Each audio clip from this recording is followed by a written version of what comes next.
Sveiki, esu humanitarinių mokslų daktaras Andrius Martinkus. Tęsime mūsų pamastymus apie kintantį pasaulį ir apie Lietuvos valstybės, lietuvių tautos vietą šitame kintančiame pasaulyje. Dėkuoju Monikai už kanalo parėmimą. Dėkuoju už tai, kad žiūrite, už tai, kad prenumeruojate, už tai, kad komentuojate. Prieš 12 metų, 2014 metų vasario 22 dieną Ukrainoje įvyko valstybės perversmas, kurį aktyviai ir atvirai palaikė Jungtinės valstijos, jų vadovaujami vakarai, taip pat ir Lietuvos valdžia. Prasidėjo Ukrainos valstybės ėjimas link kitos datos, link 2022 metų vasario 24-osios. Ką tik minėjome didelio masto karo Ukrainoje pradžios 4 metų sukaktį. Šitas karas yra didžiausias ir kruviniausias karas Europoje po antrojo pasaulinio karo pabaigos. Jis dėja dar tęsiasi ir savo trukme jau viršijo karo tarp Vokietijos ir TSRS trukmę. Karas tarp Vokietijos ir TSRS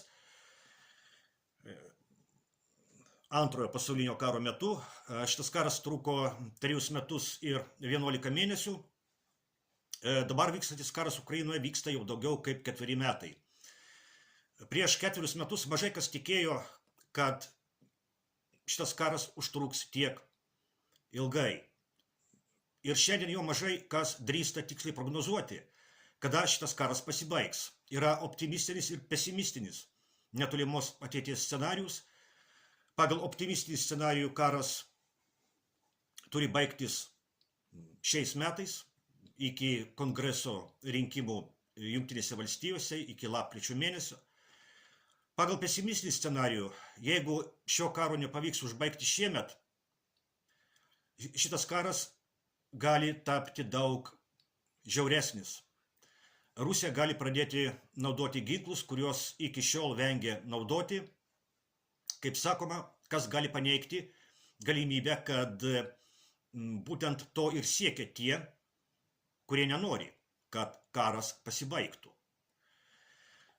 Vieni iš tų, kurie nori tęsti karą Ukrainoje, tol, kol Ukraina nugalės, yra Lietuvos valdžia. Kitais žodžiais tariant, Lietuvos režimas, kuris yra ištikimas vakarų globalistų statytinis.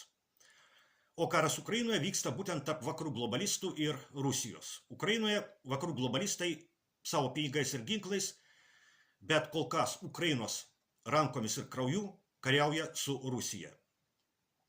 Lietuvos režimo lyderis, prezidentas Nausėda, kalbėdamas apie karą Ukrainoje pradžios 4 metų sukaktį, pasakė, cituoju, pasiklausykime Lietuvos prezidento. Prieš 4 metus tamsa pamėgino praryti Ukrainą. Rusijai tikėjus, kad raketomis ir teroru galima ištrinti ukrainiečių tautą iš istorijos. Tačiau vietoj to mes išvydome šitą nepaprasto tautą, kuri atsisakė klauptis, žmonės pasirinkusius laisvę vietoj baimės, orumą vietoj paklusnumo, šviesą vietoj tamsos. Jūsų drąsa įkvepia milijonus, jūsų ryžtas stiprina Europą, jūsų pasiaukojimas primena pasauliui, kad laisvė niekada nėra dovanojama. Ją reikia ginti. Brangus ukrainiečiai, jūs nesate vieni, Lietuva stovi su jumis, solidarume ir draugystėje, tvirtai tikėdama jūsų pergalę. Pergalę, kuri formuos Europos ateitį. Štai taip kalbėjo Lietuvos valstybės vadovas, kuris, kaip visi žinome, bučiavo Ukrainos vėliavą ir sakė, kad tuo veiksmu jis bučiavo Ukrainos karių kraują. Nausėdai Rusija yra tamsa, o Ukraina yra šviesa. Tamsa yra blogai, šviesa yra gerai. Ir šviesa ir tiesa mūsų žingsnius telydi. Tai Lietuvos himno žodžiai. Bet ar tiesa, sako Nausėda, Rusija vienareikšmiškai tapatindama su tamsa, o Ukraina su šviesa? Ar korumpuotas diktatoriaus ir narkomano Zelenskio režimas yra šviesa? Ar opozicijos persekiojimas yra šviesa? Ar žodžio laisvės nebuvimas yra šviesa? Ar religijos persekiojimas yra šviesa? Ar tai, kad žmonės gaudomi gatvėse kišami mikroautobusus ir siunčiami į frontą žūti. Ar tai šviesa? O gal šviesa yra tai, kad kariauti ir žūti turi tik neturtingieji?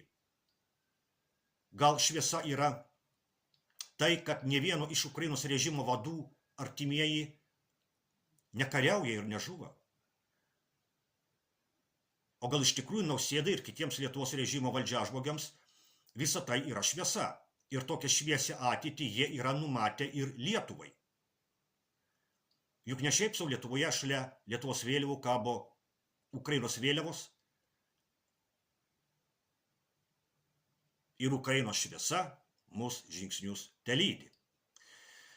Nausėda sako, kad Rusija nori ištrinti ukrainiečių tautą iš istorijos. Iš tikrųjų viskas yra visiškai kitaip. Pats dabartinis Ukrainos režimas yra vakarų globalistų kovos su istorija ir istorinė atmintimi įrankis. Būtent po Maidano perversmo Ukrainoje prasidėjo karas su istorinė atmintimi, karas su prorusiška Ukrainos dalimi. Šitas karas vyko kaip atviras karas Donbase, šitas karas vyko kaip karas su Rusijos kultūriniu ir istoriniu paveldu likusioje Ukrainos dalyje. Ir būtent šitas po Maidano perversmo prasidėjęs karas su istorinė atmintimi, šita prievarta prieš Rusijos kultūrinį ir istorinį paveldą Ukrainoje buvo Ukrainos valstybės ruošimas didelio masto karui su Rusija. Po Maidano perversmo vakarų globalistai ruošė Ukrainos valstybę tapti jų įrankiu, jų vėzdų kovai už jų pasaulinę hegemoniją, kurią jie gavo žlugus TSRS. Po TSRS žlugimo atsirado vadinamasis vienpolis pasaulis, tokia pasaulio tvarka, kurioje yra vienintelė supervalstybė, o visos kitos pasaulio valstybės didesnių arba mažesnių mastų yra šitos supervalstybės vasalai. Didesnių arba mažesnių mastų yra priklausomi nuo šitos supervalstybės. Po TSRS žlugimo tokia vienintelė supervalstybė tapo Jungtinės valstijos. Ir Kinija ir Rusija, jau nekalbant apie kitas pasaulio valstybės, tapo iš dalies priklausomomis nuo vienintelės supervalstybės Jungtinių Amerikos valstijų. Po TSRS žlugimo Jungtinės valstijos tapo globalistų įrankių valdyti pasaulį. Taip, pačios Jungtinės Amerikos valstijos tapo pagrindinių globalistų įrankių valdyti pasaulį. Jungtinės valstijos su jų kariuomenė, su jų finansinė sistema, su doleriu, su jų ekonomika tapo globalistų įrankių valdyti pasaulį. Tai buvo unikalus momentas pasaulio istorijoje. Dar niekada istorinė situacija nebuvo tokia, kad politinė, karinė, o nemaža dalimi ir ekonominė galia būtų taip sukoncentruotos vienoje valstybėje. Šita geopolitinė ir istorinė situacija buvo tokia unikali, tokia neįprasta, tokia stebuklinga, kad globalistų filosofas ir politologas Francis Fukuyama netgi nukalė specialią sąvoką apibūdinti šiai unikaliai istoriniai situacijai. Mes jau kalbėjome anksčiau kitose laidose apie šitą japonų kilmės amerikiečių filosofą ir sociologą Francis Fukuyama. Taigi Fukuyama šitą unikalią istorinę situaciją pavadino istorijos pabaiga. Istorijos pabaiga, kuria prasme istorijos pabaiga. Istoriją paprastai mes suprantame kaip karų, revoliucijų, kažkokių sukritimų didelių istoriją. Kalbame apie pirmąjį pasaulinį karą, antrąjį pasaulinį karą ir taip toliau, ir panašiai apie revoliucijas, Prancūzijos revoliuciją, Rusijos revoliuciją ir taip toliau. Taigi Fukuyama teigia, kad dabar viso šito nebebus. Jungtinės valstijos, vakarai, kapitalizmas ir liberali demokratija nebeturi rimto konkurento. Jungtinės valstijos yra liberalios globalizacijos variklis, o vakarų globalistai yra pasaulio ir istorijos viešpačiai. Bet viskam šiame pasaulyje ateina galas. Atėjo galas ir globalistų fantazijai apie istorijos pabaigą. Pirmoji kregždė buvo Rusijos prezidento Putino kalba Miuncheno konferencijoje 2007 metais, kurį jis sukritikavo vakarų globalisto vienpolę pasaulio tvarką su Jungtinių valstijų pasauliniu viešpatavimu. Globalistai suprato grėsmę ir pradėjo ruoštis mūšiui. Ukraina buvo ideali vieta tokiam mūšiui. Reikėjo tik ją paruošti. Maidano perversmas buvo lemtingas lūžio taškas šitame paruošiamajame darbe. Ukraina turėjo tapti vakarų globalistų ir Rusijos mūšio laukų už istoriją. Vakarų globalistai Ukrainoje ruošėsi kautis už istorijos pabaigą, už savo pasaulinį viešpatavimą. Už tą pasaulio tvarką, kuri atsirado žlugus TSRS.